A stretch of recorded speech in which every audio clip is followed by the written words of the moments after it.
সুবিশাল জান্নাত, যে জান্নাতের মধ্যে একবার প্রবেশ করলে আর বের করা হবে না, চিরকাল অনন্তকাল সেখানে থাকবা, কখনো তোমার মৃত্যু হবে না, যা খুশি তাই পাবা। এই জান্নাত তুমি কোন আমলের বিনিময়ে নিবা? কি প্রেজেন্ট করবো আল্লাহর কাছে? আছে এমন কোন আমল যেটা আল্লাহর কাছে দিবা, আল্লাহ এই আমলটার উসিলে আমাকে জান্নাত দেন? একটু থিঙ্ক করবা মাঝে মধ্যে যে আমি আল্লাহর কাছে জান্নাত চাই, কোন আমলের উসিলায় চাই। একজন মুসলমান সে যখন রাসূল সাল্লাল্লাহু আলাইহি ওয়াসাল্লামের দেখানো পথে চলবে, একজন মুসলমান সে যখন আল্লাহ তাআলার হুকুম মেনে চলবে, তাহলে তার জীবনে সে সফলতা পাবে, আখিরাতেও সফলতা পাবে। কেননা একটা মোবাইল মেকানিক বা একজন মোবাইল মেকার যিনি মোবাইল তৈরি করেছেন, তিনি যখন একটা মোবাইল বাজারে সেল করেন, আমাদের কাছে সেল করেন, দেখবা যে মোবাইলের ভিতরে একটা মেনু গাইডলাইন থাকে, একটা গাইড বুক থাকে। ওটার মধ্যে দেওয়া আছে কি কি করা যাবে মোবাইলে, কি কি করা যাবে না, কোনটা ফোনের জন্য ভালো, কোনটা ফোনের জন্য ক্ষতিকারক, অ্যাজ ইউজুয়াল ওখানে একটা ডিরেকশন দেওয়া থাকে। এখন ওই মোবাইলের মধ্যে লেখা থাকে মোবাইলকে আপনি আগুনের মধ্যে নিবেন না, আগুনের পাশে রাখবেন না, মোবাইলকে পানির মধ্যে নিবেন না যদি সেটা ওয়াটারপ্রুফ না হয়, ইত্যাদি ইত্যাদি। তখন তুমি যদি সেটাই করো, আগুনের পাশেই রাখো, পানির মধ্যেই নাও, আচ্ছা বলো তো মোবাইল কি ভালো থাকবে না নষ্ট হয়ে যাবে? কেন নষ্ট হইলো? কারণ যেটা মোবাইলের জন্য ক্ষতিকারক সেটা তোমার চাইতে ভালো জানেন কে? যে মোবাইলটাকে তৈরি করেছেন। Am I right? তাহলে যে আমাদেরকে সৃষ্টি করেছেন সেই ভালো জানেন কোনটা আমাদের জন্য ভালো, কোনটা আমাদের জন্য খারাপ। তিনি আমাদেরকে একটা গাইডলাইন দিয়ে দিয়েছেন, একটা গাইড বুক দিয়ে দিয়েছেন, দা হোলি কোরআন। এটার মধ্যে লেখা আছে কি করলে আমাদের জন্য ভালো হবে, কি করলে আমরা পরকালে শান্তি পাবো, দুনিয়াতে শান্তি পাবো, আর কি করলে দুনিয়াটাও আমাদের জন্য আযাব, পরকালেও কঠিন আযাব আমাদের জন্য অপেক্ষা করতেছে। যদি আমার কথা বুঝে থাকো তাহলে বলো, অশ্লীলতা, বেহায়াপনা, নির্লজ্জতা, এটা কি আমাদের দুনিয়ার জন্য ভালো, আখিরাতের জন্য ভালো হবে? যদি নাই হয় তাহলে আজকে থেকে এই পণ করো, ওয়াদা করো, শপথ করো যে অশ্লীলতা নিজে কখনো করবো না। যারা করবে এদেরকে যদি আমার হাত দিয়ে বাধা দেওয়ার শক্তি থাকে আমি হাত দিয়ে বাধা দিব, হাত দিয়ে বাধা দেওয়ার শক্তি না থাকলে আমি জবান দিয়ে তাদেরকে নিষেধ করব। তাও যদি আমার ক্ষমতা না থাকে অন্তত পক্ষে সেই খারাপ কাজটাকে আমি অন্তর দিয়ে কি করব? ঘৃণা করব। কোনো একটা জায়গায় গান বাদ্য হচ্ছে, নাচানাচি হচ্ছে, তোমার যদি শক্তি থাকে তুমি সেটা বাহুবল দিয়ে, হাত দিয়ে সেটা প্রতিরোধ করো। যদি হাত দিয়ে প্রতিরোধ করার ক্ষমতা না থাকে জবান দিয়ে নিষেধ করো। কি করতেছেন আপনারা?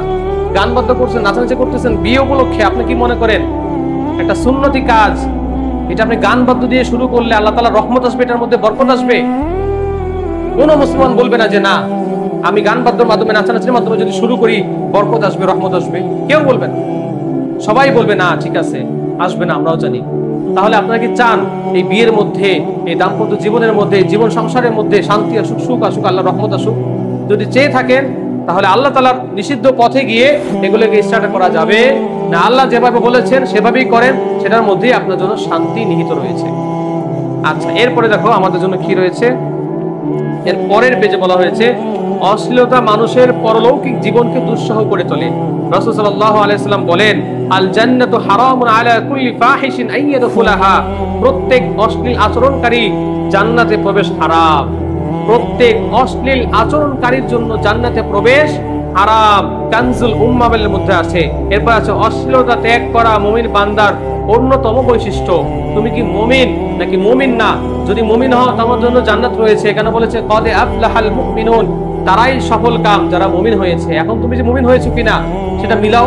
মুমিনের অন্যতম বৈশিষ্ট্য হচ্ছে মুমিন ব্যক্তি অশ্লীলতা ত্যাগ করে। সে তো নিজে অশ্লীলতা করেই না, যেই জায়গাগুলোতে অশ্লীলতা প্র্যাকটিস হয়, যেই জায়গাগুলোতে খারাপ কাজের প্র্যাকটিস হয়, সেই জায়গাগুলোতে সে অ্যাটেন্ড করে না। যদি এমন অবস্থা অ্যাটেন্ড করে যে অশ্লীলতা ছিল না, এখন শুরু হয়েছে, সেখান থেকে সে কি করে?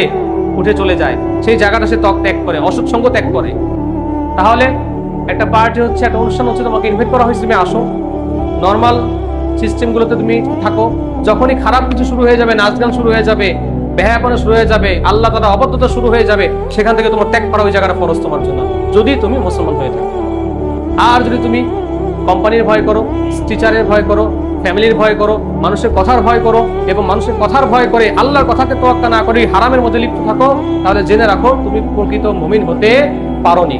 প্রকৃত মুমিন তখনই হবে যখন তুমি অশ্লীলতাকে, তুমি সেই জায়গা থেকে উঠে চলে যাবে। কেন আমি এখান থেকে চলে গেলে আমার চাকরি চলে যাবে, এই খারাপ কাজ থেকে আমি বের হয়ে গেলে আমাকে স্কুল থেকে বের করে দিবে, এই খারাপ কাজে আমি অ্যাটেন্ড না করলে আমার আত্মীয় স্বজন আমার সাথে কথা বলবে না।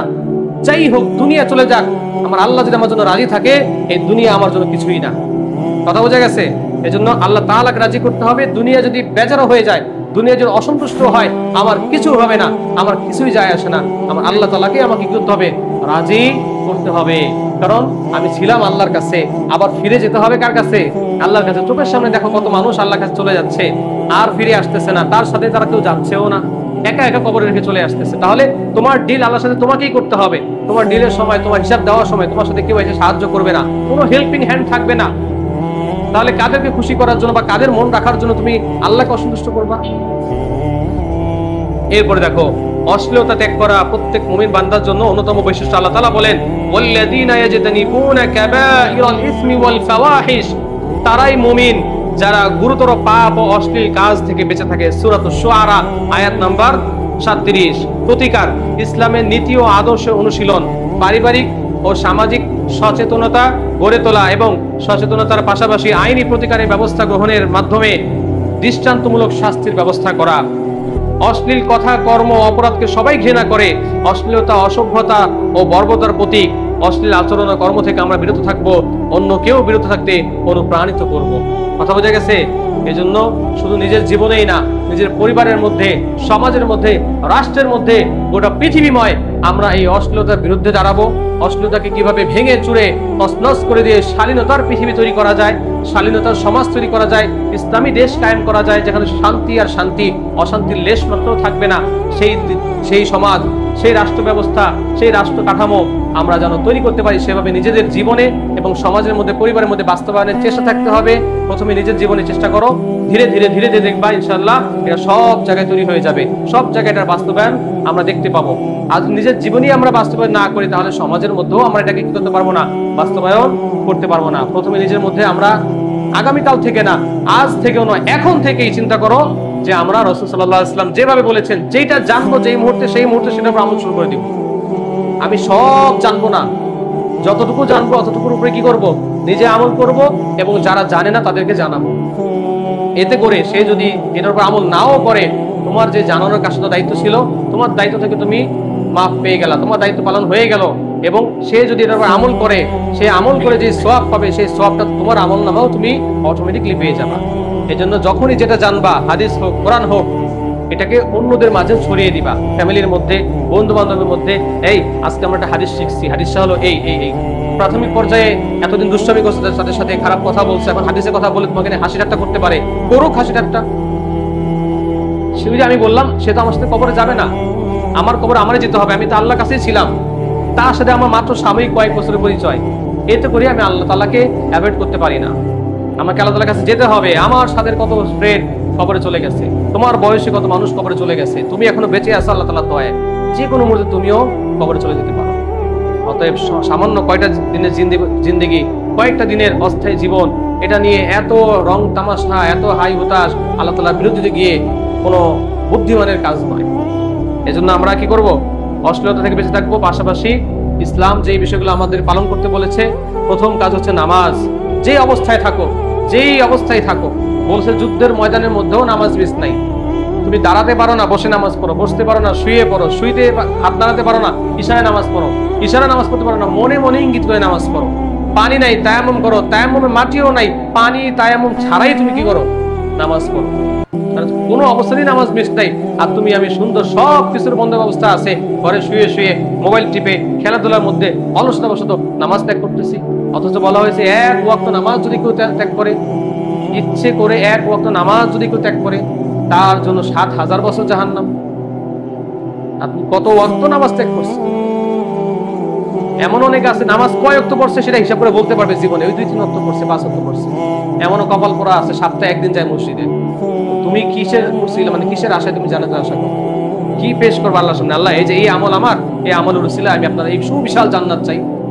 দুনিয়ায় সামান্য একটা বাড়ি করতে গেলেই সারা জীবনের ঘাম টাম সব অর্জিত সম্পদ সব দেওয়া লাগে, আবার ঋণও করা লাগে একটা সামান্য বাড়ি করতে। এবং এই বাড়িতে থাকতে পারবা কিনা তারও কোনো গ্যারান্টি নাই, বাড়িতে ওঠার আগেও মৃত্যু হয়ে যেতে পারে।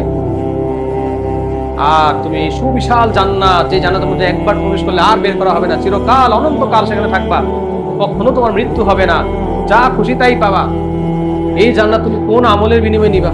কি প্রেজেন্ট করবো আল্লাহর কাছে? আছে এমন কোন আমল যেটা আল্লাহর কাছে দিবা, আল্লাহ এই আমলটার উসিলায় আমাকে জান্নাত দেন? কিন্তু থিঙ্ক করবা মাঝে মধ্যে যে আমি আল্লাহর কাছে জান্নাত চাই, কোন আমলের উসিলায় চাই? কেউ কারো আমল দিয়ে জান্নাত পেতে পারবে না, প্রত্যেকে ধরা খেয়ে যাবে। আমাদের গুনাহ আর গুনাহ, আল্লাহ তাআলার রহম ছাড়া, আল্লাহ তাআলার দয়া ছাড়া, অনুগ্রহ ছাড়া জান্নাত পাওয়া যাবে না। এজন্য সবসময় আল্লাহ তাআলার দয়া চাইতে হবে, অনুগ্রহ চাইতে হবে। আর আল্লাহ তাআলার দয়া অনুগ্রহ তখনই আসবে যখন তুমি সর্বাবস্থায় আল্লাহ তাআলার কাছে সারেন্ডার করে থাকবা, নিজেকে মাথা নিচু করে থাকবা। মনে মনে নিজের গুনাহের জন্য পরিতাপ হবে, আফসোস হবে, কষ্ট হবে, খারাপ কাজ দেখে তোমার ভিতরে খারাপ লাগবে। সমাজের এই খারাপ অবস্থা, খারাপ অব্যয়, এই অশ্লীলতা, বেহায়াপনা, এই শিক্ষা ব্যবস্থা, এই দেশের অবস্থা, এই সব কিছু দেখে ইসলাম থেকে যখন সবাই দূরে, এইগুলো দেখে তোমার ভিতরে যখন খারাপ লাগবে এবং নিজে ইসলামের উপর চলার চেষ্টা করবা, তখনই আল্লাহ তাআলার কাছে তুমি বলতে পারবা, আল্লাহ আমি চেষ্টা করছি, কোথাও পারিনি, অ্যাটলিস্ট আমি আমার জীবনে আর পরিবারের মধ্যে চেষ্টা করছি, আল্লাহ আমার ক্ষমা করে দেন। এতটুকু তো অন্তত বলতে পারবা। আল্লাহ তাআলা আমাদের সবাইকে তৌফিক দান করুন।